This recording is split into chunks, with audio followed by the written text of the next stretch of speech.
tem, né? Veja, uma situação, num momento tão difícil desse que nós estamos passando, tão tribulado, cheio de dor, cheio de confusão, de muita coisa, e assim, mesmo assim nós conseguimos ter força, né? Ter vontade para organizar um evento desse, um momento desse. Um momento que poderíamos estar nas salas, né? Nos auditórios, mas estamos aqui, nessa maneira remota, ao mesmo tempo estranha, mas assim, é um desafio, né? Mais um grande desafio que nós temos esse ano. E o tema, né? Acho muito interessante o tema da Semana Pedagógica, que é as reinvenções da formação docente, pedagogia do internet viável. Né? Nós estamos sempre nos reinventando, né? Sempre nos readaptando, ainda mais numa situação como estamos agora. Eu só desejo a todos um bom evento, aproveitem realmente nesses 3 dias, né? Com as conferências, oficinas, Montecine, né? Depois a comissão deve falar mais sobre isso, cine debates. Eu acho que é um momento muito importante de discussão, de reflexão. É um tema que realmente é super pertinente. E eu acho que todos devem, né, aproveitar esse momento para discutir, refletir sobre tudo que está acontecendo, né, e dentro dessa temática.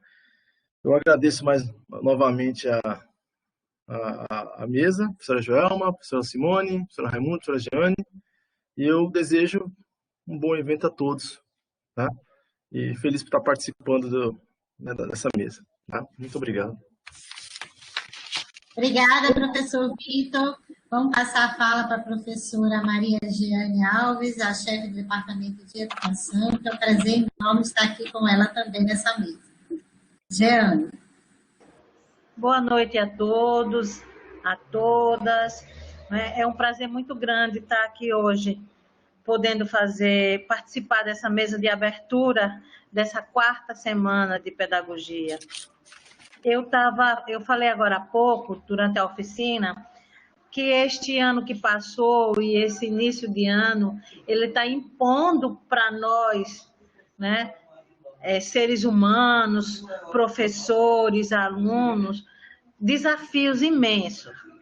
Mas cada vez mais eu me orgulho de ser professora, de fazer parte da equipe do DED, do Departamento de Educação do campus Alberto Carvalho, aqui em Itabaiana, porque esse tema, ele está falando da nossa capacidade neste último ano, neste momento agora, propor e realizar uma semana de pedagogia em condições tão adversas, mostra nossa capacidade de reinventar a nossa formação, reinventar a nossa prática, a nossa luta diária, né, de formar profissionais humanos, atentos às condições da sociedade, atentos a todas as lutas que essa sociedade está nos impondo, né, nesse momento.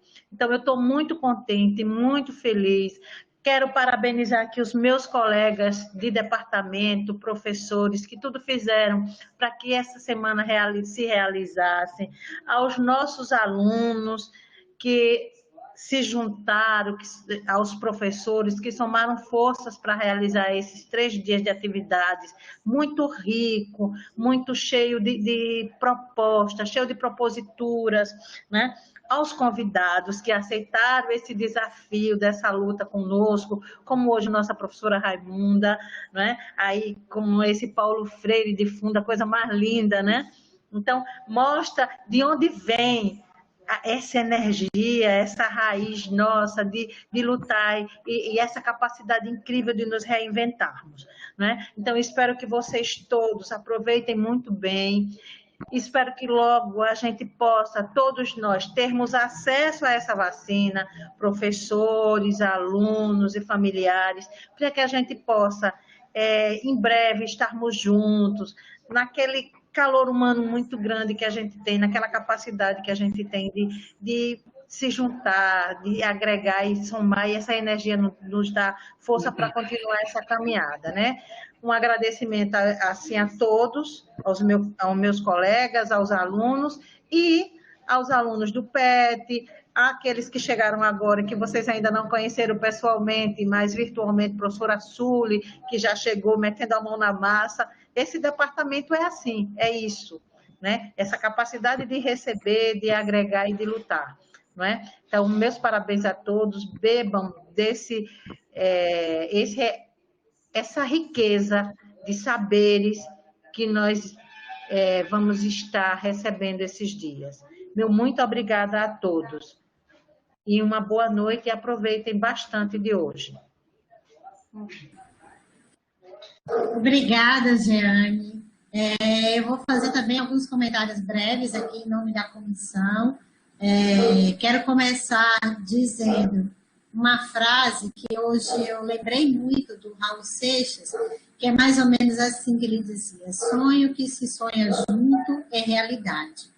E essa semana da pedagogia foi um sonho que a gente sonhou juntos no Departamento de Educação. Há algum tempo a gente sonhava, inclusive, ter feito ela presencial no ano passado, e uma das autoras desse sonho foi a professora Marilene Santos, que vai estar conosco aqui em outras atividades, e a Mari, como é carinhosamente chamada por nós, é quem sempre falava: precisamos voltar a fazer a Semana da Pedagogia, e desde o ano passado nós abraçamos essa ideia. Com a chegada da pandemia, a gente fez assim: olha, a semana não vai poder mais sair presencial, vamos fazer ela então online. E aí, quando o semestre online começou, nós montamos uma comissão. Eu faço parte dessa comissão juntamente com a professora Joelma, que está aqui, com a professora Marilene Santos, a professora Isabela, a professora Lívia e a professora Mônica. Então, essa é uma comissão que conseguiu montar essa programação, montar esse desafio, mas não sozinho, com o apoio principalmente dos nossos alunos. Hoje à tarde, os alunos estavam conosco na transmissão da oficina de contação de história, e vão estar em outras atividades que nós vamos fazer. O PET, Conexão de Saberes, com a professora Leine Batista, que também nos apoiou e nos apoia bastante, tanto na semana quanto nas transmissões. Inclusive, essa conferência está sendo transmitida pelo canal do PET, que é um orgulho para nós termos esse canal e essa possibilidade. Eu quero dizer que a nossa semana já conta com 330 inscritos. Nós planejamos ter 300 e já tivemos que ampliar no CIGAA o número de inscritos. Hoje à tarde, na transmissão da oficina, chegamos a ter 110 pessoas conectadas assistindo online a nossa oficina de contação de história. E isso é muito importante porque sinaliza o quanto nós, no departamento, no campus de Itabaiana e na UFES, precisamos mobilizar os nossos alunos e fazer outras atividades online, outros eventos. Eu não vejo, e discutimos isso na nossa última reunião de departamento, como a gente voltar a ter aulas presenciais sem a vacina. Porque hoje nós já temos 217 mil mortos no Brasil pela Covid. Isso é muito assustador. E nós não queremos perder nenhum aluno. Nós não queremos perder nenhum colega, nenhum professor, nenhum funcionário, nenhum parente. E é por isso que a gente defende que tenhamos vacina. Porque a gente também está morrendo de saudade. A gente gostaria muito de estar fazendo essa conferência, essa semana, lá no nosso auditório, do campus de Itabaiana, um campus que a gente tem um carinho enorme e que a gente vibra quando os nossos alunos estão participando das nossas atividades. Nós que já realizamos um congresso de educação e que pretendemos esse ano fazer o nosso 3º Congresso Internacional de Educação. Esperamos que seja presencial, mas se não tivermos vacina, faremos online, com certeza. E queremos muito reencontrar vocês. Vocês que estão aí, alunos, nos acompanhando no YouTube, saibam que é também o nosso desejo reencontrar vocês, porque a todo momento vocês estão colocando no chat o quanto vocês estão com saudades. E vocês sabem que a recíproca é verdadeira de todos os professores, porque a gente comenta isso. Mas vamos também ouvir os protocolos, ouvir a ciência e acreditar que não há possibilidade de voltar sem termos vacina, sem estarmos vacinados. Então, vamos começar a nossa semana com muito carinho. Vou convidar agora a professora Joelma Carvalho para falar sobre a nossa palestrante da noite, a professora Raimunda, que vai falar de um tema tão caro para a educação, que é o Paulo Freire e o inédito Viário. Vamos, Joelma, com você.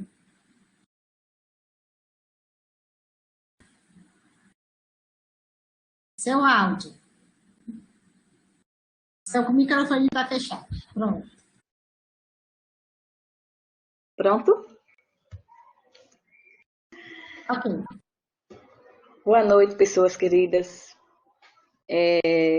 Essa frase que você falou hoje, eu pensei hoje em conversa com Marilene, viu, Simone? Sonho que se sonha só, de Raul Seixas, né? Eu pensei nisso também, porque eu pensei, falei assim com ela, a música de Raul Seixas, porque é isso, estamos sonhando e construindo coletivamente. Essa é a grande proposta, essa é a grande caminhada, certo? Então, vamos lá, a nossa noite já começou, com esses relatos, com todos essas primeiras palavras. E eu estou aqui com a grande alegria, é uma grande alegria recebê-la carinhosamente, Mundinha, Raimunda Oliveira Silva, que eu conhecida, chamada como Mundinha, e eu vou nomeá-la assim, certo? Então, hoje, a gente está agradecer por tudo. Peraí, antes de eu começar com essa fala aqui, eu quero agradecer a todos pela presença de todos vocês que estão aqui, alunos, alunas, professores, professoras, público externo, que esse material estará disponível, outras pessoas verão, né? E espero que esse momento vai nos proporcionar grandes reflexões, né? Vejam, então, maravilha estarmos juntos aqui. Sejam todos bem-vindos e bem-vindas. Hoje, eu entrei em contato com Mundinha e mandei um zap para ela. Eu disse bem assim, Mundinha, como você gostaria... Está aqui lendo o celular, viu? Como você gostaria que eu lhe apresentasse? Quer sugerir algo? Só que ela me respondeu, vou ler. Me permita, Mundinha. Como queiras, querida. Gosto de ser apresentada como educadora popular e militante de movimentos sociais, sindicais e populares. Forte, né, gente? Precisa mais de algo? Eu disse, nossa, ela me botou. Isso não é convencional, não é isso? Os títulos, as pessoas querem títulos, mas você traz a vida. E a vida é o que importa. Um cenário como esse é a vida que importa. Num cenário como esse, estamos convidados, desafiados a pensar sobre as complexidades das nossas realidades e superar esses desafios. Eu acho que essa semana de pedagogia é isso. E com a sua força, é isso que a gente precisa ouvir hoje. Então você me desafiou. Você me desafiou colocando essa lindeza, que eu digo, menina, que mulher é essa, meu Deus? E é essa Mundinha que eu apresento a todos vocês. É essa força dessa mulher. Aí eu pensei em algumas coisas para dizer, porque eu preciso de dizer algumas coisas sobre você, criatura querida. Mulher, quem é? Eu vou com questões, lá vai eu, sempre eu fico fazendo questões. Quem é? Mulher, que buscou, em toda a sua trajetória de vida, a compreensão dos problemas vividos dentro de si e do outro. De onde veio? Do campo, da vida, dos movimentos sindicais, dos trabalhadores e trabalhadoras rurais do nosso país. Que lindeza, criatura, que tu está aqui conosco. É emocionante. Porque veio para fortalecer o diálogo orgânico com as pessoas, conosco, na nossa diversidade, gênero, geração, raça, etnia, cultura. Como você se fez? Foram questões. Aprendeu a fazer-se fazendo. Essa é Mundinha. Tem mais. Claro, tem mais coisa, criatura. Que escola te trouxe aqui? Que escola te trouxe aqui?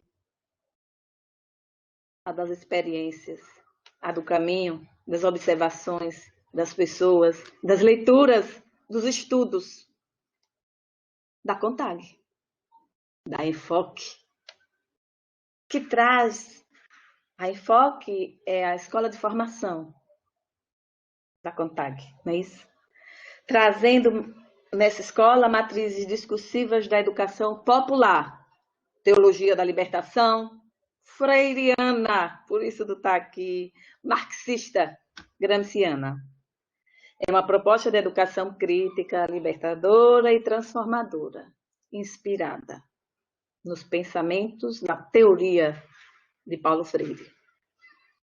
As matrizes pedagógicas imperecíveis da liberdade, da valorização da vida, do diálogo, dos saberes próprios, que em si, todos esses aspectos nos falarão de humanização. São essas matrizes que nós estamos trazendo para esta noite, através da sua pessoa, da sua representação. Isso aqui na universidade, que muitas vezes tem um pensamento tão cartesiano. Viu que lindeza? Estamos muito felizes pela sua presença. A matriz perene e contraditória, porque dialética, do ser humano, e produzir a vida e toda a educação que há nela. São as bases do pensamento da CONTAG, né? De onde você vem. Você me dirá, porque eu estou pensando sobre você. Aí você me dirá, educação é a própria vida, Joelma. Eu aprendi isso, eu vivi isso para saber isso. Dirá para mim, aconselhando-me. Então, viva, faça. E hoje, querida Mundinha, veio iniciar um diálogo primeiro, para dizer que podemos criar novas e inédito viável, formas de educar. No caso aqui, na universidade, de fazer pedagogias. São tantas pedagogias que precisamos hoje, né? São tantas pedagogias que estamos a precisar. Essa semana mesmo, falando em uma reunião do Departamento de Educação, estamos integrados, ao dialogar com a direção do campus, sobre a obviedade do não retorno das aulas presenciais quando a Covid está espalhada, feito erva daninha, né? Estávamos falando do óbvio. É óbvio que não podemos voltar presencialmente, porque não temos vacinas para todos. É óbvio. A pedagogia da obviedade. Foi assim que a gente falou. Que, nos processos de conflito em si, nos diz o que está por trás. O que é que está por trás disso? Há muito mais para pensar sobre isso. Eu ainda vou escrever sobre isso, viu, professor Bruno? E lhe convido para isso também. Pois é, Mundinha. Viestes aqui para nos falar sobre outras pedagogias. Pedagogias da esperança. Do oprimido.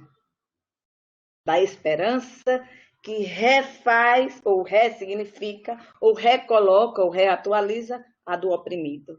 A pedagogia da autonomia. Com suas palavras, nos aproxima de Freire e seu sentido profundo de educação. É isso. Nos aproxime de Freire, do sentido da educação que ele nos traz. Nos fale de coisas, das coisas, dos itinerários formativos, das práticas de sistematização das experiências da CONTAG, de sua história, de seu pensar, sentir e viver a educação popular. Que lindeza! Da vida, de coisas simples. A palavra é sua. Estamos querendo lhe ouvir. E no diálogo, querida, semeie em nós os sonhos de que nós, em Itabaiana, na Universidade Federal de Sergipe, podemos gerar outras pedagogias. A pedagogia que precisamos, a pedagogia com nossa cara, a pedagogia que nos torne mais, ser mais, como diz Paulo Freire, ser mais humano. Seja bem-vinda, querida. Gratidão pela sua presença. Meu Deus, você me deixou muito emocionada, mulher. Que lindeza. Ai, que responsabilidade de construir esse diálogo aqui contigo. Eu sempre fico muito emocionada com essas atividades, porque elas são a nossa única opção que a gente tem hoje para fazer a militância, né? Então, eu estava comentando com as minhas colegas, né, minhas amigas aqui de jornadas e de luta aqui na escola, na Enfoque da CONTAG, dizendo como é difícil dizer não a um convite para estar numa atividade virtual, fazendo as reflexões que a gente considera importante, né? Essa semana, por exemplo, a gente está com o Fórum Social Mundial, né? Cheio de atividades, cheio de agendas super desafiadoras, né? E, ao mesmo tempo, como dizer não para um convite desse, né?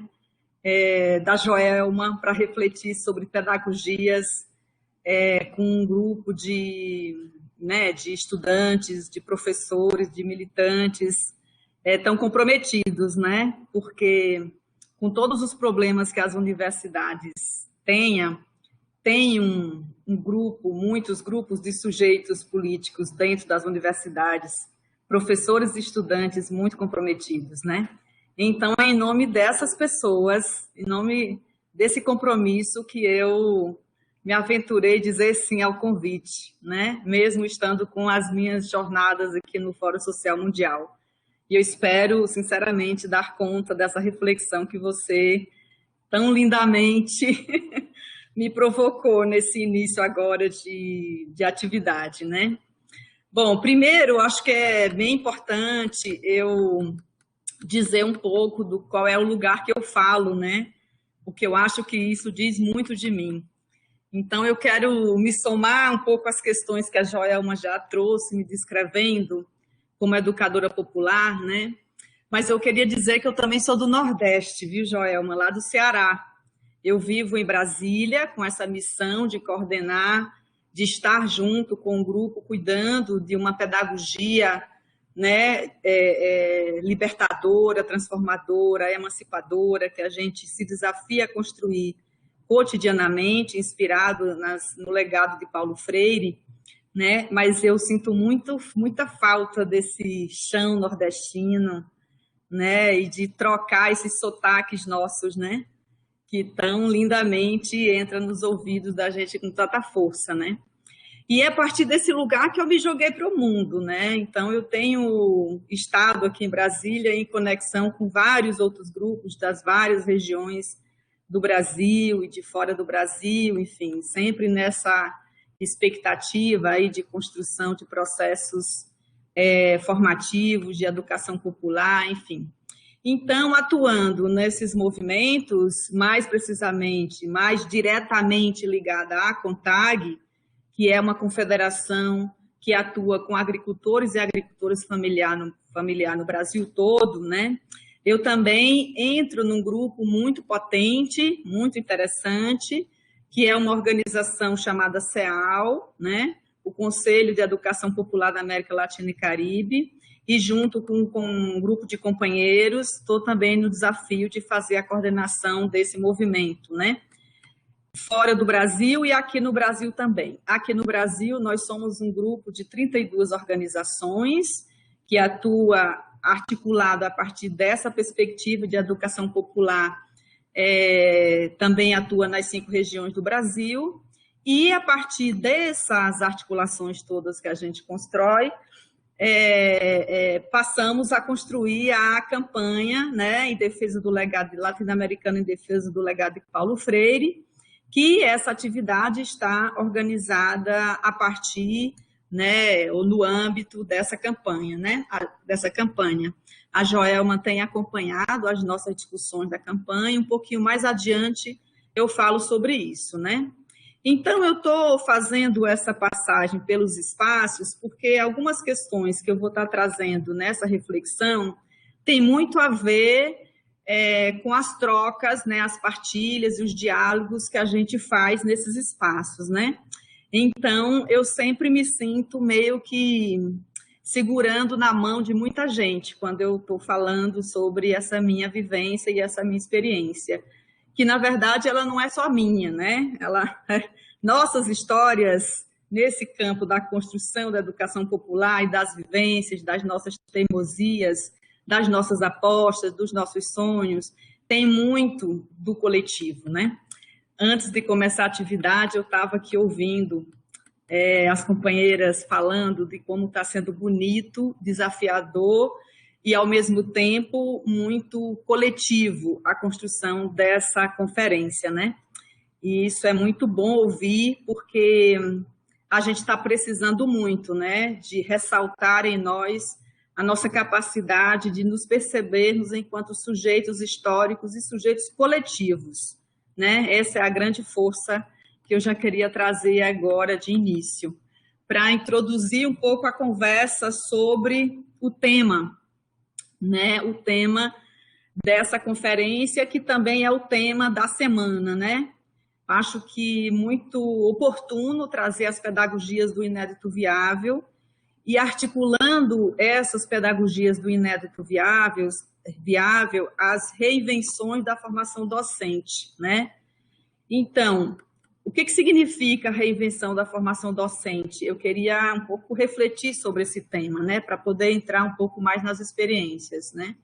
Primeiro, preciso entender que essas pedagogias do inédito viável, pensando desde a perspectiva de reinvenção da formação docente, precisa ser entendida como uma aposta em um projeto ético-político de uma educação popular libertadora, né? Essa educação, segundo Oscar Hara, ele vai conceituar como um fenômeno social, né? Um fenômeno social que tem os seus antecedentes lá para o século XIX, né? Metade do século XIX, mas se desenvolve com muita força a partir da década de 70, sobre a influência de Paulo Freire, né? E também uma educação, uma concepção, também é uma concepção educativa, né? E essa concepção educativa, ela traz os seus fundamentos epistemológicos, éticos, políticos e pedagógicos, que pode ser entendida e articulada, né, a partir ou estruturando o modelo educativo transformador. E esse modelo educativo transformador, ele se expressa de muitas maneiras, a depender do contexto e dos seus desafios, né? E pensando essas pedagogias no plural, né, como a Joelma muito bem já trouxe. São a pedagogia do oprimido, da esperança, da autonomia, da indignação, da tolerância, da pergunta, né? A gente está precisando se fazer perguntas sem procurar respostas fáceis, né? Mas perguntas que nos ajudam a refletir. A pedagogia dos sonhos possíveis, da resistência, da reinvenção, da ressignificação, né? São todos termos carregados de sentidos nesse tempo histórico que a gente está vivendo, né, que traz um conjunto de questões para a gente refletir numa atividade como essa que vocês estão construindo, né, a quarta semana de pedagogia. E nessa perspectiva de uma educação libertadora, de base freiriana, né, essa libertação que atribui o sentido à prática educativa, né? Ou seja, a praxis crítica, criadora, criativa, né? Que não separa, em momento algum, a escolarização da conscientização, como diz o Paulo Freire lá no livro Educação como Prática de Liberdade, né? Então, para Paulo Freire, a liberdade só adquire plena ressignificação quando comunga com a luta concreta por libertar-se, né? acho que são questões que a gente precisa trazer muito para a nossa consciência, buscando sair, não é bem sair, é unir o discurso à prática, né? Especialmente nesse período que a gente está vivendo. Então, o que significa fazer isso? Primeiro, é importante trazer muito para a consciência que na educação não há neutralidade. Não há neutralidade. A educação é em si um ato político, né? Na educação, ela está imbuída de projetos de disputa, né? E é muito importante que a gente fique o tempo inteiro se perguntando. Isso, na verdade, essa pergunta ela vale para qualquer lugar que a gente esteja construindo uma prática educativa, né? Seja no espaço da docência, da escola formal, seja nos espaços da docência, na relação com os movimentos, né? Enfim, a pergunta é, minha prática educativa serve a qual projeto de sociedade? Né? Minha prática educativa contribui para a formação de que sujeito? Então, são questões que a gente precisa estar o tempo inteiro refletindo. Aqui, na Enfoque, né, na Escola de Formação Política da CONTAG, essas perguntas, elas estão o tempo inteiro sobre a mesa quando a gente vai construir os nossos processos, que é pensar um processo educativo muito a partir do sujeito, né, de como nós estamos na construção do processo, como nós nos sentimos sujeitos na construção do processo, e o que nós estamos construindo, ela vai despertar no educando sua criticidade, criatividade ou a obediência às regras opressoras estabelecidas, né? Ou seja, nosso processo educativo está favorecendo o capital, né?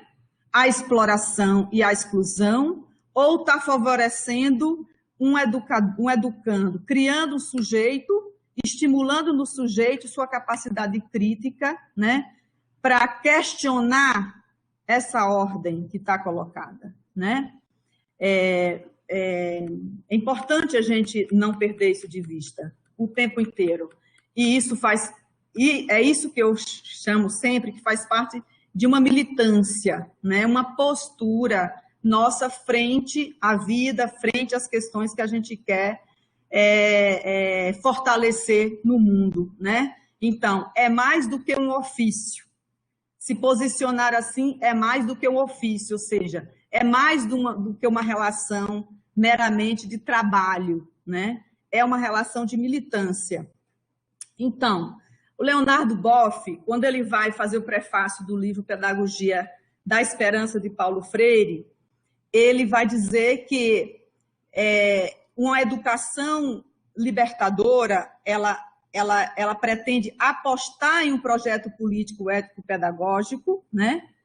Político-pedagógico, que significa construir uma prática pedagógica contra a opressão e em favor da vida, né? E em favor da vida.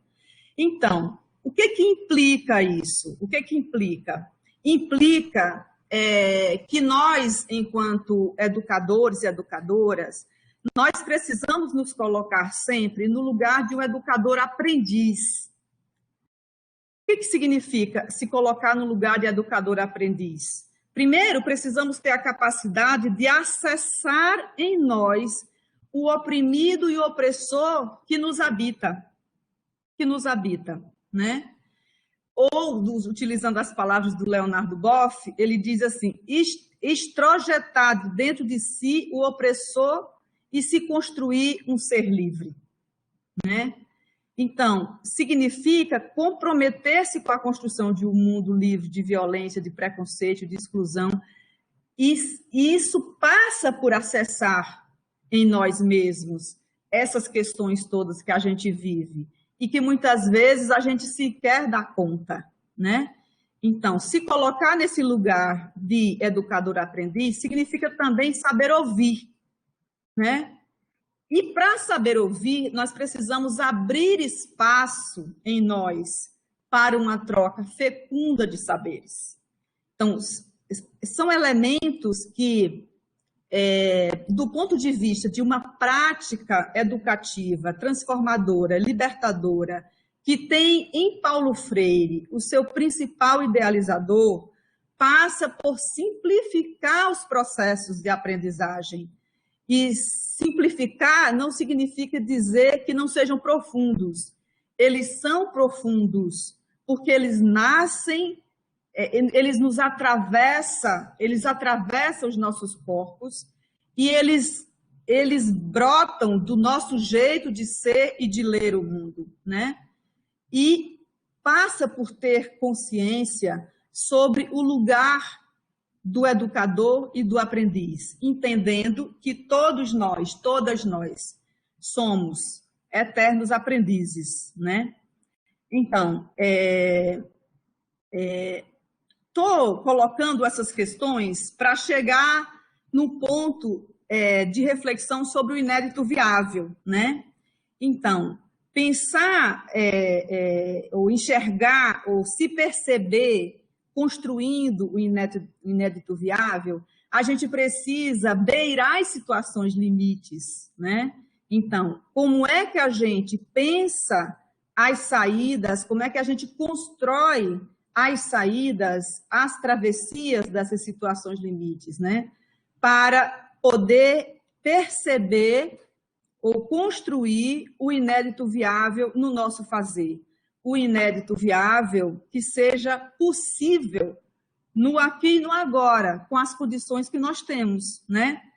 O que significa? Significa criar e acumular forças. Mas nesses criar e acumular forças, a gente não pode esquecer o sentido, a paixão, a organização, a amorosidade, né? Então, como é que eu atravesso tudo que a gente está vivendo hoje, por exemplo? Quais são os inéditos viáveis do que a gente está vivendo hoje, que nos ajuda a superar as questões com amorosidade, com esperança e com aprendizado, né? Então, as situações limites, como Paulo Freire entende, ela também se constitui como atos limites, ou seja, pensar ações transformadoras que superem os obstáculos, né? Ao pensar as questões, as ações transformadoras, a gente está construindo o inédito viável, né? O inédito viável que nos cabe construir com as condições que a gente tem. O inédito viável não é o impossível, é o possível, que nós construímos a partir das situações limites que a gente identifica, que a gente sente e que nos afeta muito profundamente. E é preciso nisso tudo é preciso a gente se reinventar, né? Se reinventar. Essa palavra é uma palavra que a gente tem escutado muito, né? E pronunciado muito agora, nesse período, né, de pandemia. Se reinventar com as condições que a gente tem aqui e agora não é um processo fácil, né? Vocês muito bem relataram aí no começo da atividade os desafios que vocês estão atravessando e que o mundo inteiro está atravessando, mas vamos olhar por esse lugar concreto, que é o lugar onde vocês estão realizando essa semana pedagógica, né? Significa enfrentar um contexto muito duro, né? Nós estamos vivendo num contexto de um fascismo, de um negacionismo muito grande, né? E que, além de se reinventar enquanto ser que precisa se posicionar na sociedade, a gente precisa rever os nossos métodos, a gente precisa rever o nosso trabalho de base, a gente precisa reconstruir o nosso discursos, né? A gente precisa repensar as formas de se comunicar, a gente precisa reinventar as nossas utopias, né? Porque as nossas utopias, elas se tornaram questões muito do nosso cotidiano. Por exemplo, continuar vivo, né? Atravessar essa pandemia sem pegar o coronavírus, atravessar essa pandemia sentindo a dor, né, do outro, sentindo, chorando junto com o outro, né? Afinal de contas, nós já estamos com 217 mil pessoas mortas, então. São muitas famílias sofrendo a dor da perda de pessoas queridas muito próximas, né? Então, sentir a dor do outro e sentir a dor da outra, né, atravessando os nossos corpos, é um jeito, é um processo, é um desafio do reinventar-se. Reinventar-se enquanto ser coletivo, né? Então, eu fiquei pensando, o que implica a reinvenção no processo docente hoje, né? Ampliar e diversificar a nossa visão docência é um ponto que nós precisamos olhar para ele. E acho que essa semana pedagógica ela é muito importante para isso, né? Pensar em um processo permanente de formação, o que implica isso, né? Implica em desenvolver a nossa capacidade de aprender, né? Aprender. Afinal, não há docência sem discência, né? O aprendizado, ele é cotidiano. Então, esse é um ponto interessantíssimo para ser refletido também nessa semana pedagógica, né?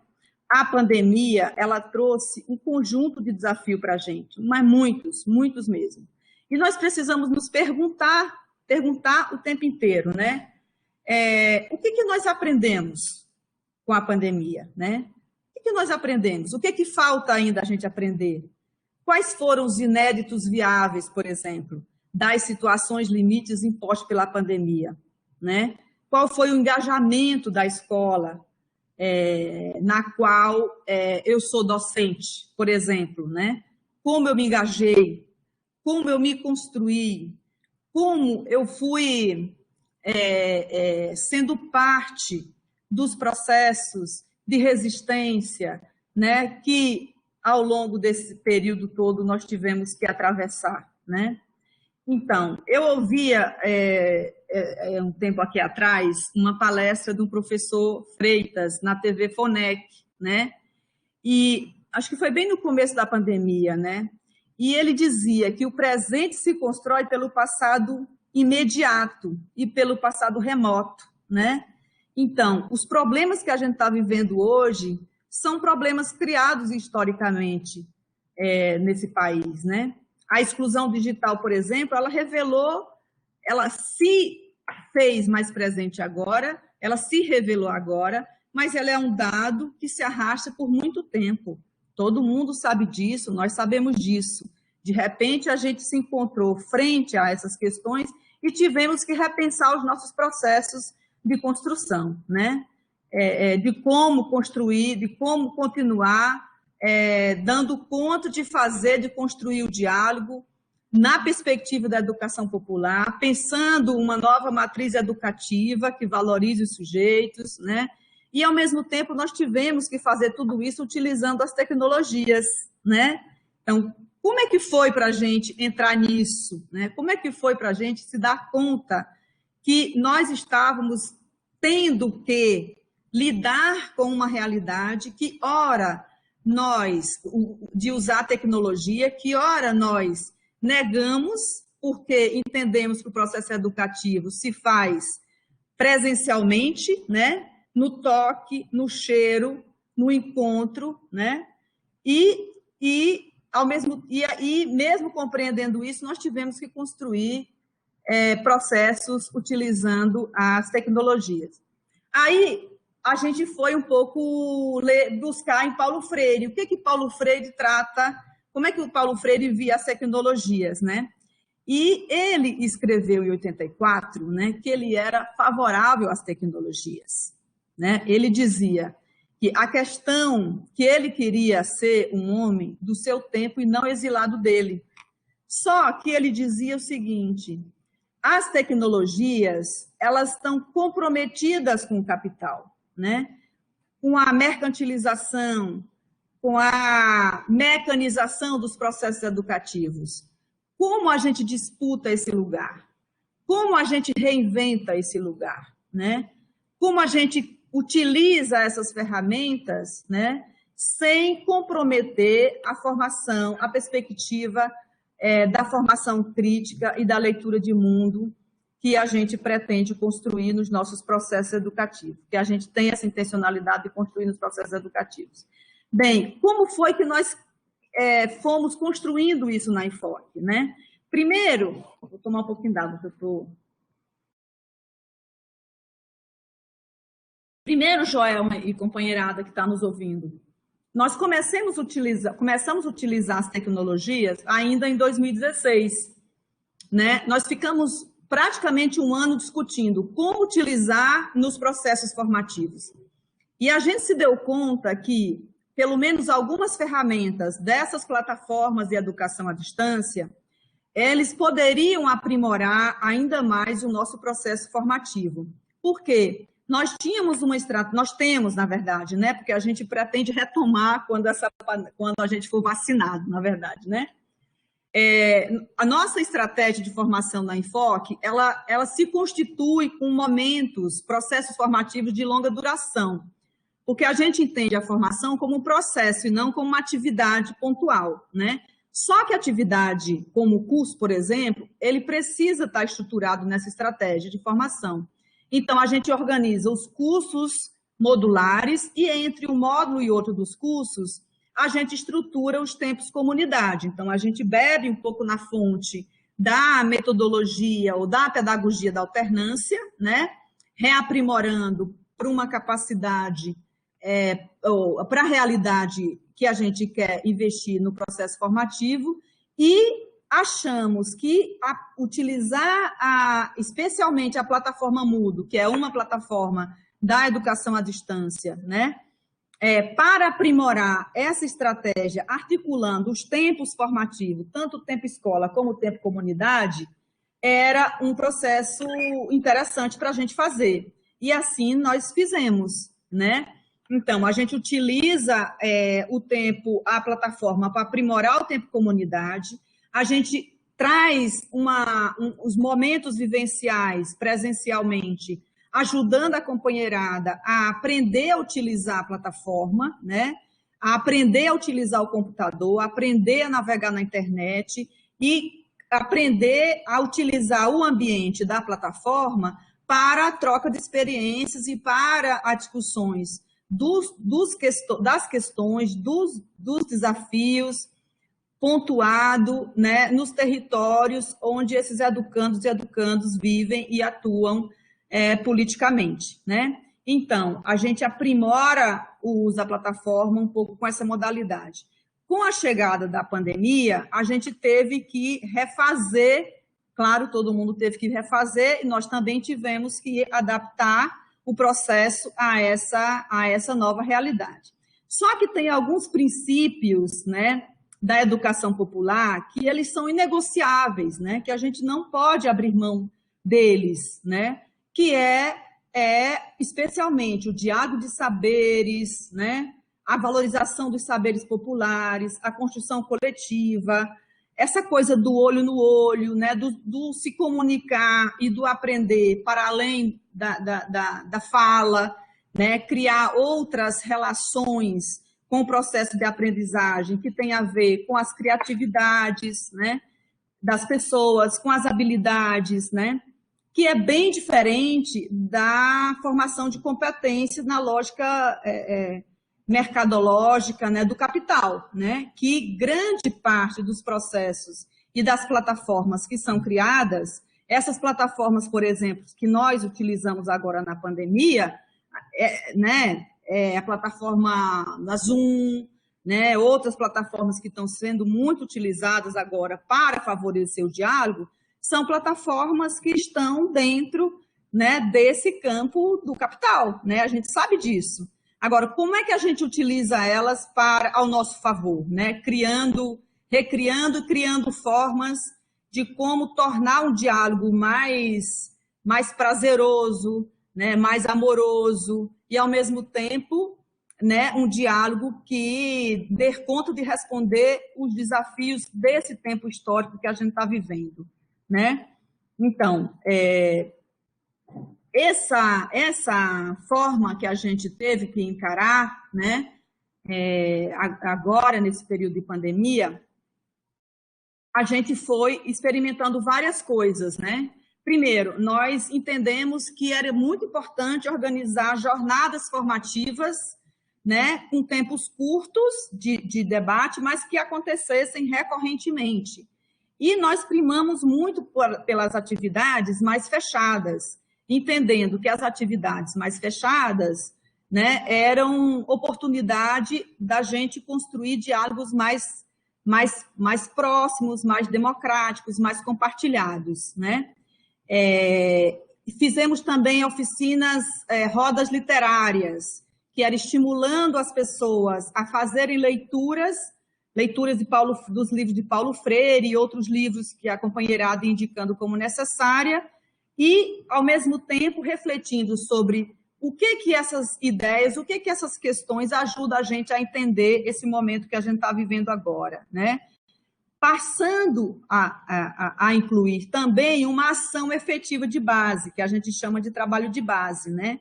Então, como é que eu articulo esse espaço da virtualidade, do aprofundamento das questões todas que a gente tem que fazer, com uma ação efetiva, né? Uma ação efetiva no território onde eu estou, na comunidade onde eu estou, no bairro onde eu estou, né?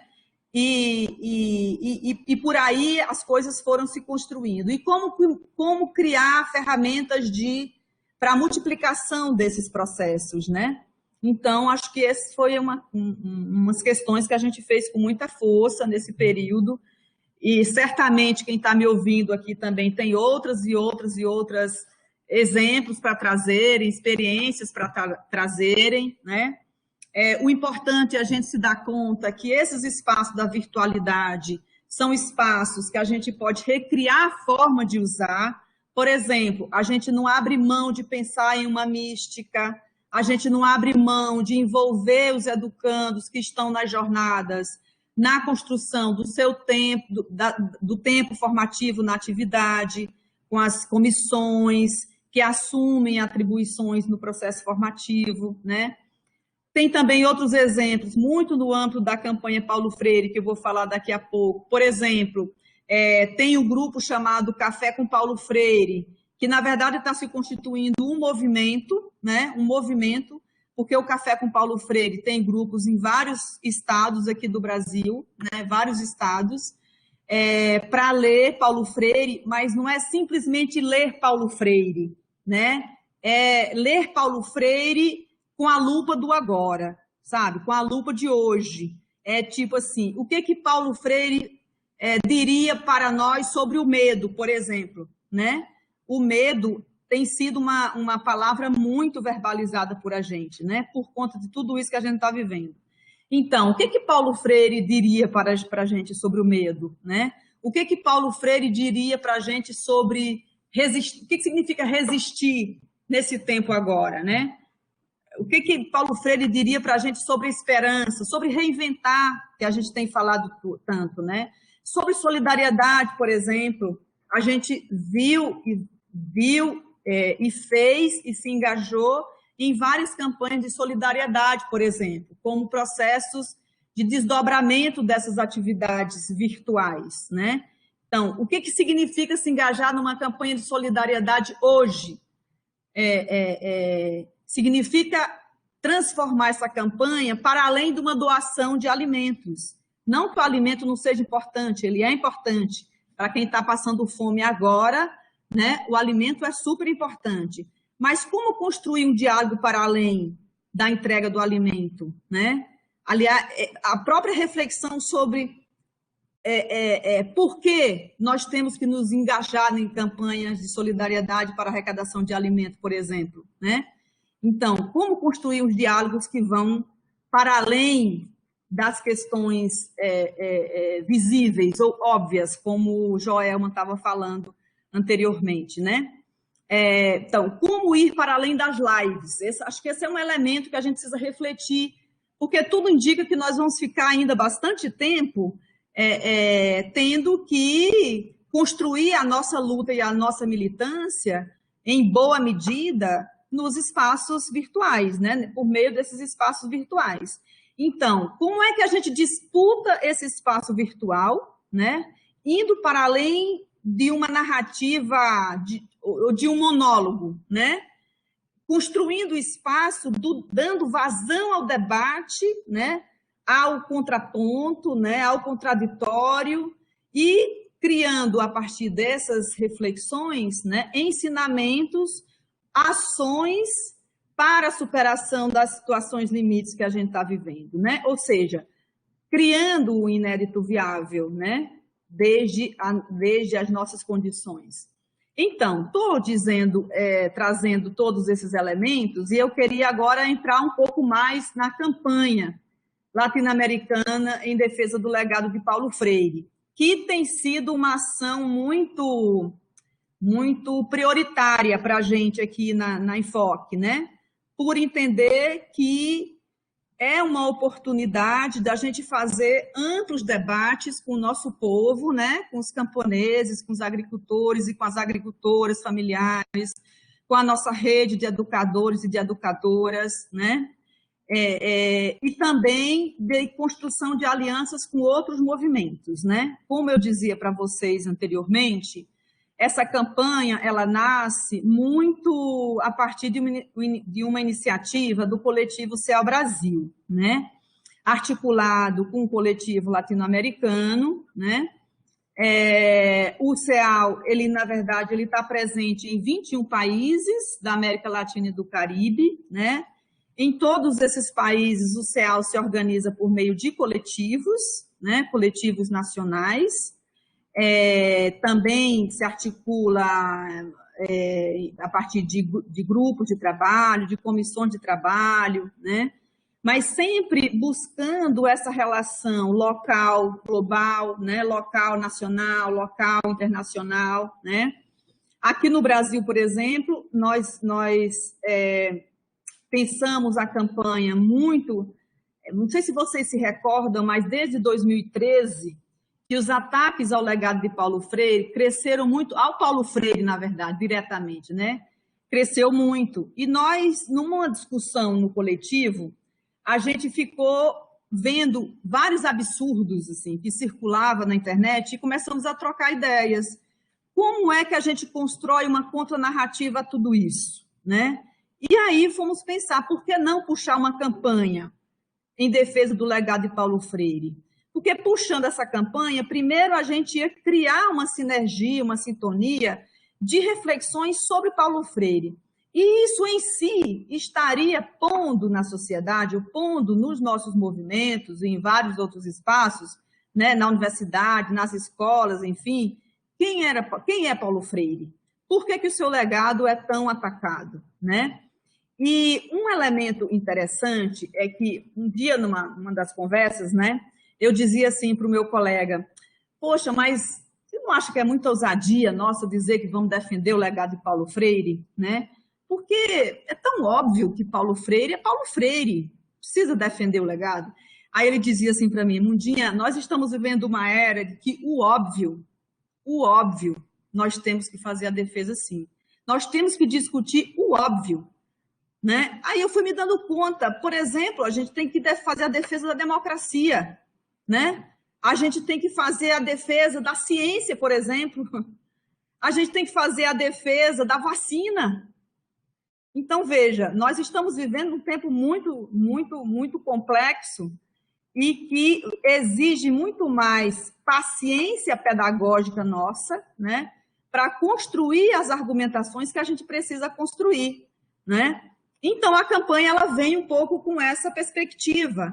Vamos colocar Paulo Freire no centro das nossas discussões, no centro da nossa narrativa, e vamos enfrentar esse debate, especialmente trazendo a relação, trazendo um diálogo com as novas gerações, né? Porque se tem uma narrativa de ataque, nós precisamos não contra-atacar, mas trazer qual é o significado e qual é o sentido do legado de Paulo Freire para a construção de uma educação decentemente, né? Decentemente transformadora, né? Então, como a gente fortalecer essa narrativa, né? Que leva, na verdade, à construção de um novo paradigma educacional, né? Porque Paulo Freire, na verdade, essa é uma discussão que a gente precisa trazer muito fortemente para as nossas discussões, né? Paulo Freire construiu uma filosofia educativa, né? Uma concepção educativa e um método educativo, né? Ou seja, uma trilogia, né, de processos educativos que leva à construção de um novo paradigma, né? Então, qual é a estratégia da campanha em relação a tudo isso que eu estou colocando, né?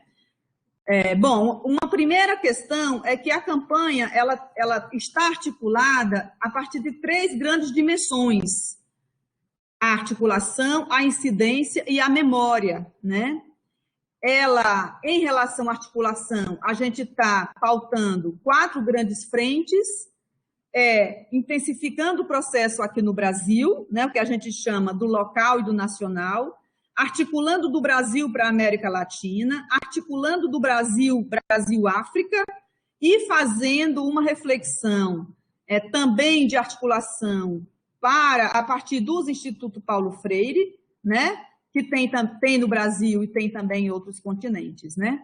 Para quê? Para quê? A gente quer que, com esse debate todo, a gente faça uma incidência na construção desse novo paradigma educacional, que a gente paute a escola pública, né, gratuita e de qualidade nessa perspectiva libertadora e transformadora, né? Que, do ponto de vista da 4ª semana pedagógica que vocês estão colocando, estão discutindo, passa por um debate sobre a própria BNC, né? Eu vi que vocês vão estar discutindo isso também em um dos momentos aí da conferência. Passa por fazer vários enfrentamentos, né?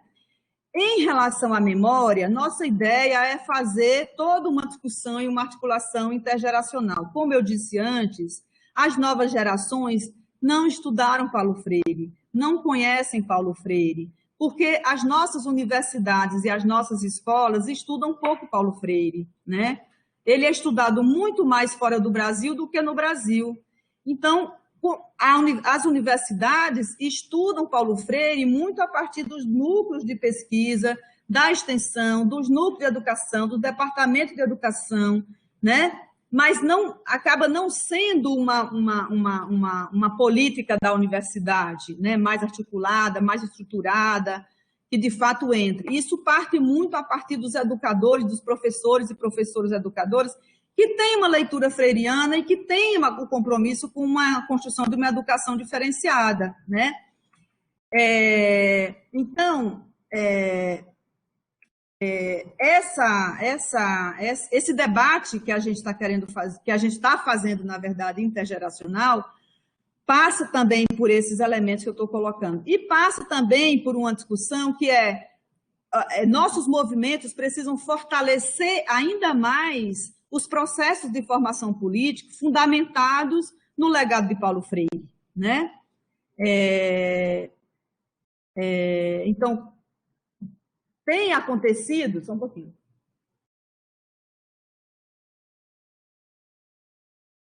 Tem acontecido várias atividades interessantes, vários processos interessantes, né? Tanto no Brasil como fora do Brasil. Esse processo todo, ele se ampliou bastante. A gente está hoje com uma coordenação colegiada da campanha, né, que envolve, além do CEAL, outros movimentos, especialmente aqui no Brasil. Quem está colaborando também com a campanha é a CUT, né, está também na coordenação da campanha, o pessoal do setor de formação da CUT, tem representação das cátedras Paulo Freire, tem representação dos fórum EJA, tem representação dos movimentos populares, enfim, é um processo que tem crescido cada vez mais. A gente está se reunindo todas as primeiras quintas-feiras de cada mês, né, às 16 horas.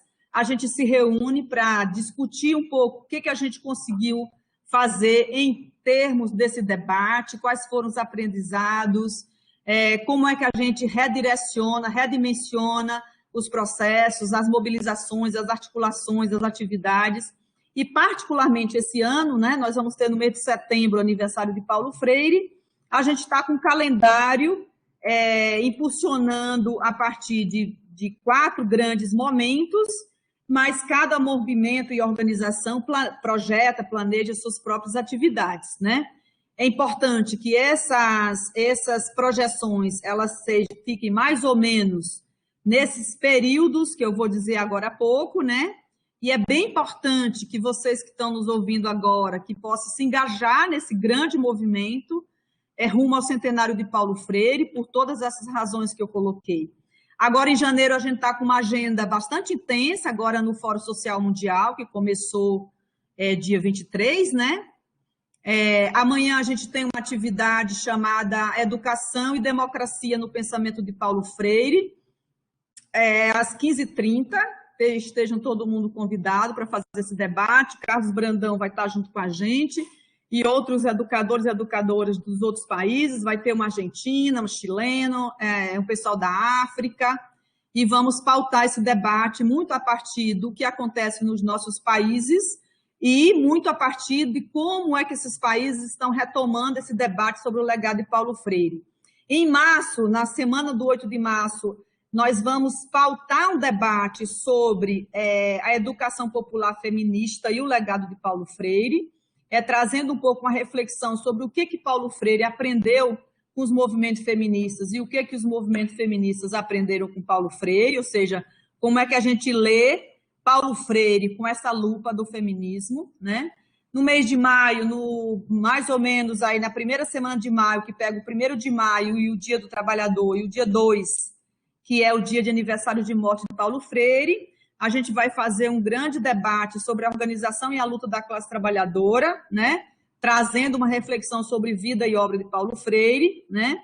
Em junho e julho nós vamos intensificar, a ideia é intensificar os processos, as atividades de base, né? Muito junto aos festejos e às celebrações culturais, intensificar um pouco essa coisa dos círculos de cultura, das rodas literárias, dos coletivos, dos debates nas escolas, né? Em setembro, que é o mês de aniversário do Paulo Freire, está se constituindo algumas possibilidades, né? Claro que se a gente tiver todo mundo vacinado, mas a ideia é que a gente está articulando junto com a companheirada do Fórum Nacional Popular de Educação, que tem uma grande atividade lá em Recife. No dia 19 é um ato político-cultural, e no dia 20, uma grande plenária, que está sendo chamada Plenária Popular Mundial da Educação, que está sendo construída junto com a Universidade Federal de Pernambuco, com o Centro Paulo Freire, com a Cátedra Paulo Freire, com o NEP, com os movimentos lá de Recife. Essa atividade está sendo impulsionada muito pelo IEAL, né, que é o Instituto de Educação para a América Latina, e a campanha está se somando a esse processo, né? A campanha está organizada a partir de alguns espaços, né? A gente tem uma secretaria operativa que nos ajuda a organizar todo esse processo, a produção das peças de comunicação e tal. Tem um e-mail chamado paulofreirevive@cedep.org.br, a gente pode passar depois para vocês. Qualquer agenda, informação, questões que vocês queiram saber mais em relação à campanha, escreve para esse e-mail. As atividades que vocês estão fazendo, escrevam para esse e-mail, para a gente impulsionar um pouco mais essa questão das mobilizações. Bom, eu não sei aí, Joelma, como é que está o meu tempo, mas eu queria trazer pelo menos uns 4 desafios aqui para a gente abrir o papo, né? Bom, um primeiro desafio, isso mais geral, na verdade, né? Não estou falando agora só da campanha, mas os desafios que a gente precisa olhar quando trata essa questão das pedagogias do inédito do viável e as reinvenções da formação docente, que é o tema central desse debate, né? Bom, uma primeira questão que eu pontuei anteriormente é a própria incidência na Base Nacional Curricular, né? Que está muito fundamentada na concepção da formação de competências, né? Ou seja, numa matriz de educação neoliberal. Então, como é que a gente constrói sinergia e força para fazer esse debate, né? Com todos os entraves e com toda a realidade que a gente está vivendo de governo Bolsonaro, né? Enfim, como é que a gente pauta esse debate? É importante a construção de um projeto epistemológico da praxis, né? Então, fazer o debate sobre esse projeto passa necessariamente por questionar e buscar construir incidência na Base Nacional Curricular, né? Outra questão que é interessante é fortalecer as lutas em defesa dos direitos e das políticas públicas, né? Isso passa por entender que é o espaço da escola, o espaço da docência, precisa ir para além da sala de aula, né? Então, como é que eu enxergo o território e os sujeitos que vivem naquele território, né? Desde o meu lugar de professora, de diretora, de militante da educação, enfim, como é que eu enxergo esses outros processos, né? O que a pandemia já mostrou muito mais claramente para a gente, em função do que a gente está vivendo, né? Pautar as mudanças no currículo escolar, ou seja, é importante incluir ou considerar que no processo educativo passa necessariamente por refletir sobre as diferentes formas de organização da classe trabalhadora, né? Então, como é que a gente faz com que isso entre para dentro da sala de aula, né? Como é que a gente faz com que isso ganhe força no espaço da escola e no espaço dos debates da educação, né? E discutir a importância da participação política. A gente está vivendo um momento de muita criminalização da participação política, né? E criando uma falsa impressão de que todos os partidos e que todos os políticos são iguais, né? E até escancarando, né, de dizer que filho de trabalhador e trabalhadora não precisa se envolver com política, né? Onde é que a gente reflete sobre tudo isso, né? Como é que a gente traz essa reflexão para dentro dos nossos espaços de diálogos, né? E um outro é disputar as tecnologias e utilizar a nosso favor, né? Que foi um pouco as questões que eu procurei já dialogar. Como fazer isso? Aprendendo a utilizar, né? Eu dizia numa atividade que eu tive recentemente, né? Até um dia desses eu não sabia de maneira nenhuma compartilhar um documento numa plataforma. Eu sofri muito para aprender, até porque cada plataforma tem um jeito diferente de fazer. Mas a gente precisa aprender, né? A gente precisa disputar esse lugar, a gente precisa construir as nossas narrativas e criar esse campo de aproximação entre nós a partir desse único meio de comunicação que a gente tem hoje, né? Por exemplo, eu ficava aqui agora há pouco olhando para a Joelma, tem tanto tempo que eu não vejo Joelma tão linda aqui na minha frente, eu fiquei, gente, que beleza, né? Essa ferramenta, ao mesmo tempo que ela é fria para a gente, ela oportuniza a gente olhar olho no olho, assim, né? Mesmo sem sentir o calor da Joelma, mas eu senti ela no meu coração, porque eu olhei para o rosto dela e ela olhou para o meu, né? Então, essa belezura do olhar, né? Nos toca, né? Então, como é que a gente disputa mais esse lugar e como a gente usa mais esse lugar, né? E um sétimo desafio que é discutir o que eu estou chamando, vou chamar de temas sensíveis do cotidiano, mas sensível não por ser menor, né? É porque eles têm uma delicadeza diferente, porque eles mexem num lugar que não é necessariamente o lugar da racionalidade, né? Como a espiritualidade, a religiosidade, a orientação sexual, as relações étnico-racial, de gênero, né? Entendendo que essas questões, elas também são do mundo da política, né? E elas não podem ser consideradas como coisas menos importantes, né? Basta a gente abrir, se deparar aí com os números da violência né, e dos feminicídios que vem ocorrendo com as mulheres nesse período de pandemia, né?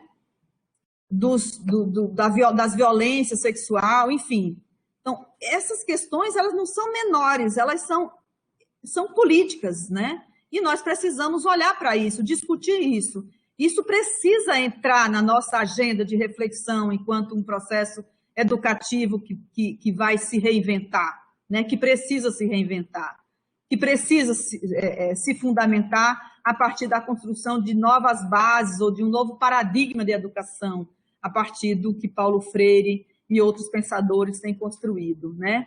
E um outro é ler e entender o contexto da pandemia para além das suas expressões objetivas, né? Então, tem um conjunto de subjetividades que estão nos atravessando também nessa pandemia. A gente precisa olhar para isso, né? Enfim, essas questões que do lugar que eu leio, do lugar que eu vivo, do lugar que eu milito, do lugar que eu construo o diálogo, são extremamente expressivos e significativos para as nossas lutas e para o que a gente precisa fazer, né? E aí eu queria terminar com uma frase do Paulo Freire, eu olhando, lendo algumas coisas esses dias, e achei muito interessante trazer, né? Ela está no livro Pedagogia da Autonomia, né? Diz assim: está no mundo sem fazer história, sem por ela ser feito, sem fazer cultura, sem tratar sua própria presença no mundo, sem sonhar, sem cantar, sem musicar, sem pintar, sem cuidar da terra, das águas, sem usar as mãos, sem esculpir, sem filosofar, sem pontos de vista sobre o mundo, sem fazer ciência ou teologia, sem assombro em face do mistério, sem aprender, sem ensinar, sem ideias de formação, sem politizar, não é possível. Então, com Paulo Freire, com essa frase, eu finalizo um pouco devolvendo para a minha querida Joelma seguir aí um pouco com o processo.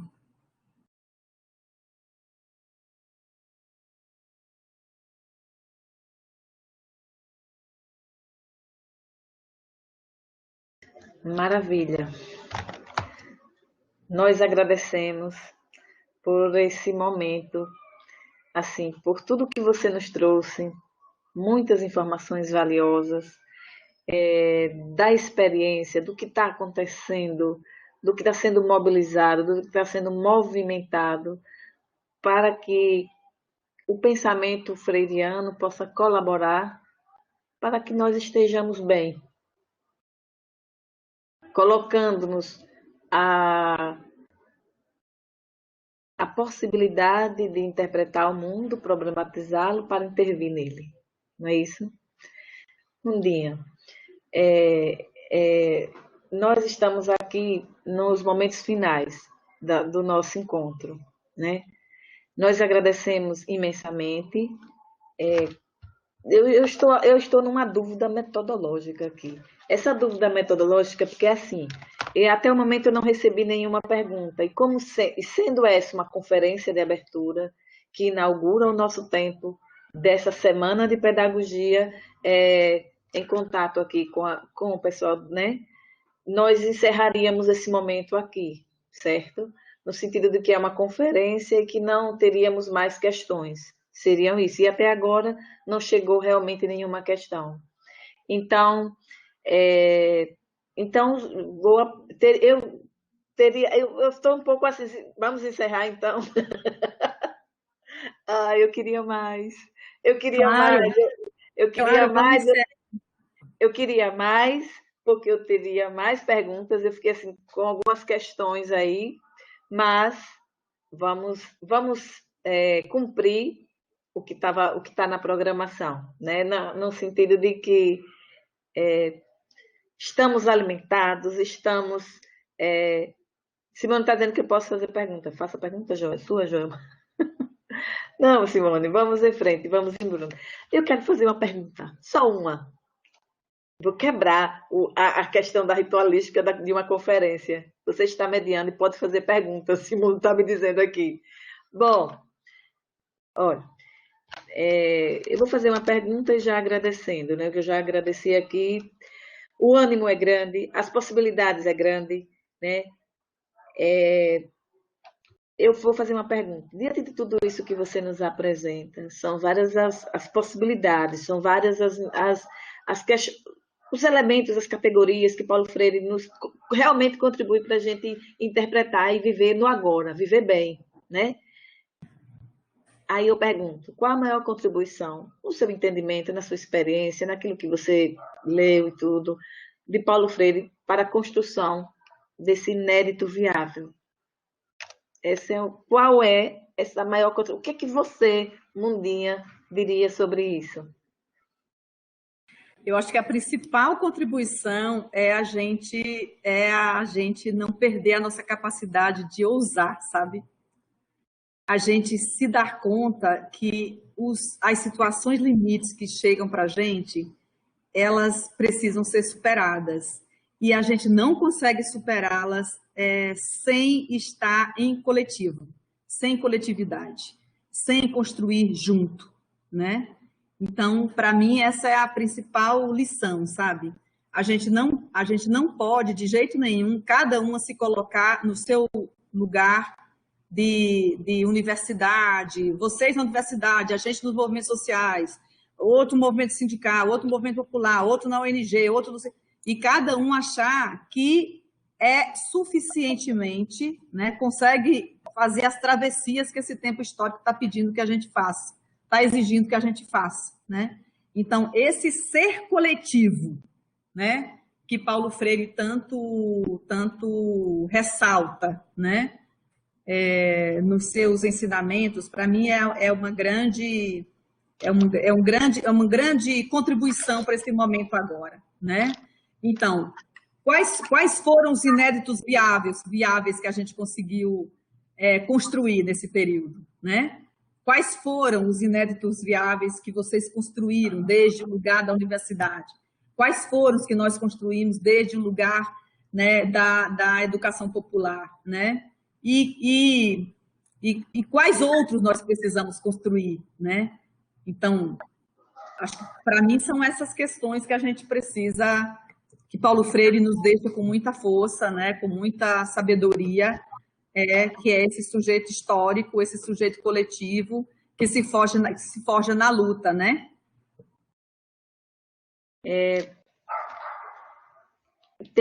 Apareceu mais uma pergunta no chat, então eu vou ler para ti, certo? Ok. Como você analisa o papel dos professores das universidades que não inserem Paulo Freire nas leituras? Provocativa. Essa é uma pergunta do Sheila Conceição. Bastante. Como eu enxergo, é isso? Como eu enxergo? Sim. Para mim tem uma questão que é de lugar que a pessoa lê o mundo, sabe? Tem a ver com uma postura, né? A postura do professor, da professora, que enxerga o processo educativo diferente do que Paulo Freire enxerga, diferente do que nós enxergamos, né? Que é um processo educativo que se limita ao momento da escola, né? Que se limita ao momento da escola, que esse educador, essa educadora se relaciona com um mero ofício da profissão e não como um ser coletivo, que constrói uma educação, que entende a educação para além disso, né?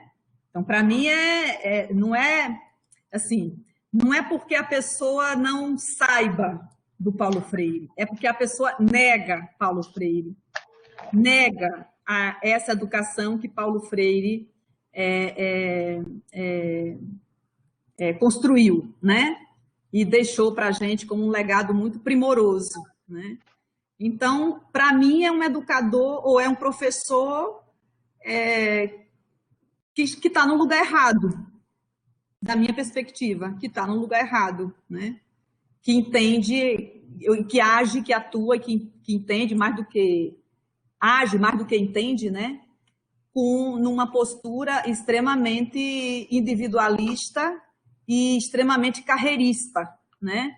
Então, está na universidade para fazer uma carreira, mas não para construir um processo educativo libertador, transformador, e não se coloca enquanto sujeito da ação educativa, né? Enquanto parte da ação educativa, né? Enquanto o sujeito aprendiz, né? É aquele professor, professora que acha que está no topo da cadeia da educação, que já aprendeu tudo e que está ali só para ensinar o outro aluno ou o educando que nada sabe, né? Enfim, não é um educador, né? Nunca vai ser um freiriano, uma freiriana. Nunca vai ser. Bom, então vamos estudar Paulo Freire. Estão todos convidados através dessa noitada maravilhosa, né?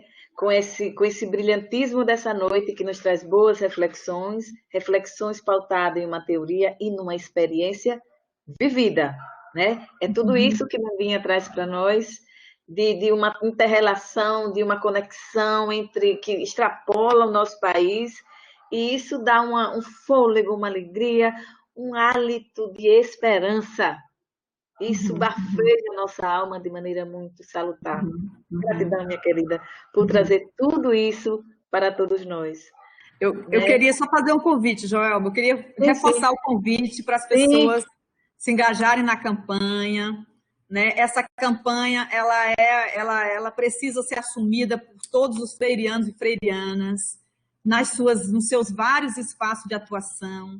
É muito importante que a gente crie essa sinergia, essa força para os debates do que precisa ser reforçado ao longo desse ano muito forte, né, que a gente está vivendo por várias questões, pela pandemia, por ser um ano pré-eleitoral, por ser o ano de centenário de Paulo Freire, por ser um ano que a gente está aprendendo muito aí a fazer discussões sobre o óbvio, defender o óbvio, que para a gente eram questões que já estavam dadas na nossa vida, né? Então, é um ano muito, muito singular, né? E eu queria deixar esse convite aí, lançar esse convite. E que quem quiser se juntar a gente no dia 4 de fevereiro, né, Joelma? A gente vai estar fazendo a reunião da campanha às 16 horas.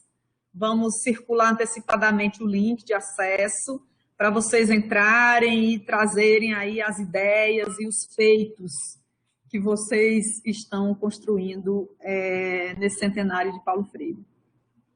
Tem uma pergunta.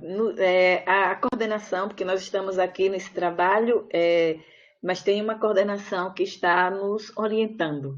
Tem mais uma pergunta. Pode ser, Nandinha? Pode, estou aqui, tranquilo. Bora lá.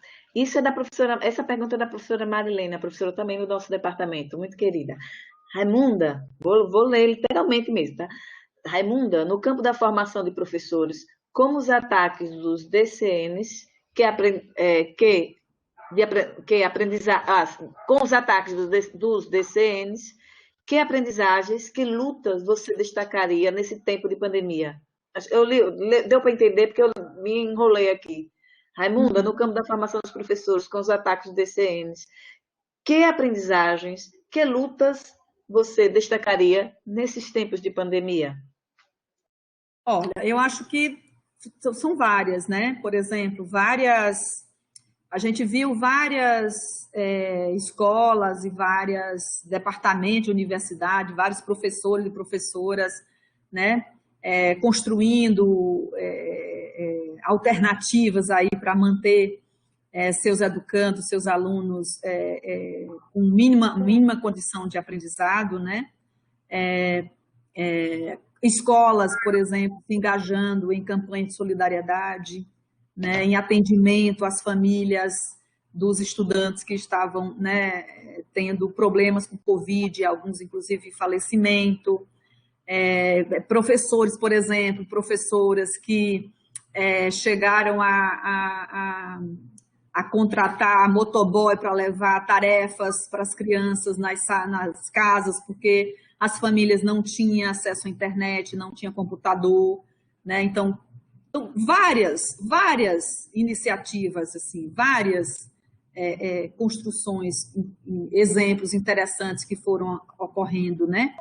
E isso muito a partir do próprio engajamento mesmo dos educadores e das educadoras, né?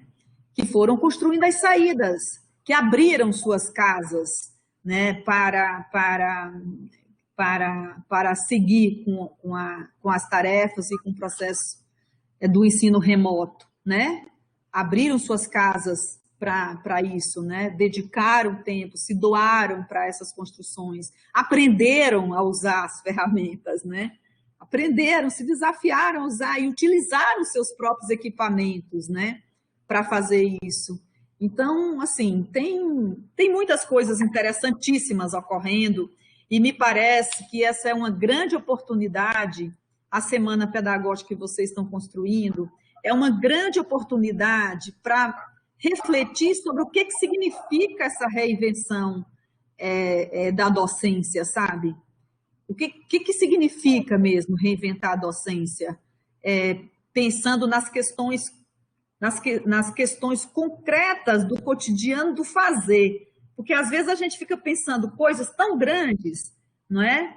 E a gente vai ter tanta dificuldade de implementar e esquece de cuidar das coisas que estão no nosso cotidiano, que nem sempre são menores.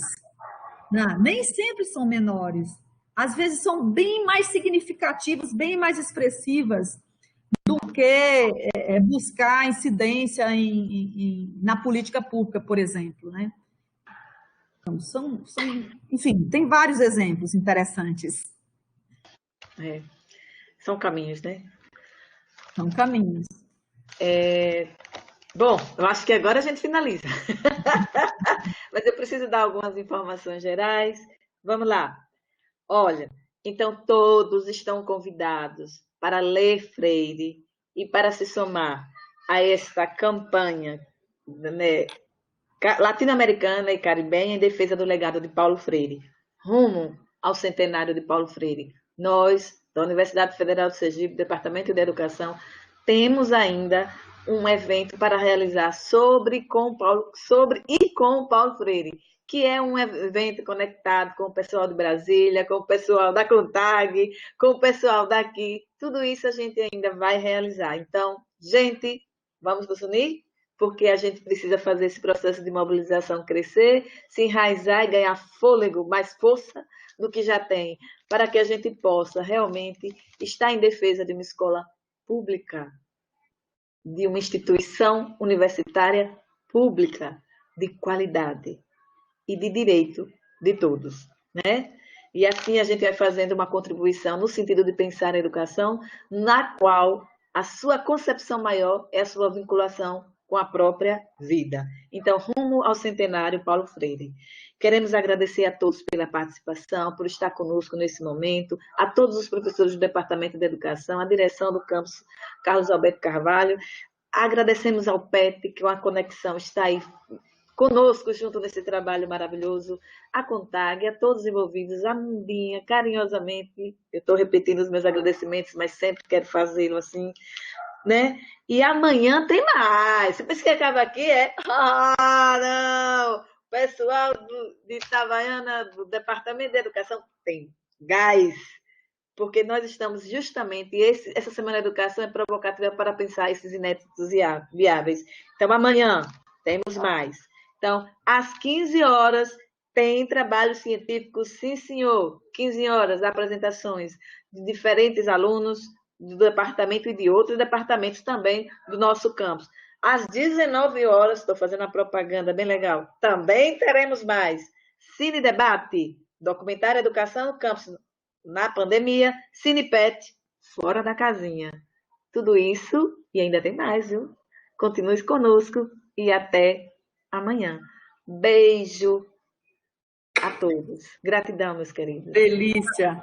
Beijo, gente. Boa semana maravilhosa. Aproveitem. Viva Freire! Viva Freire! Paulo Freire vive! Vive!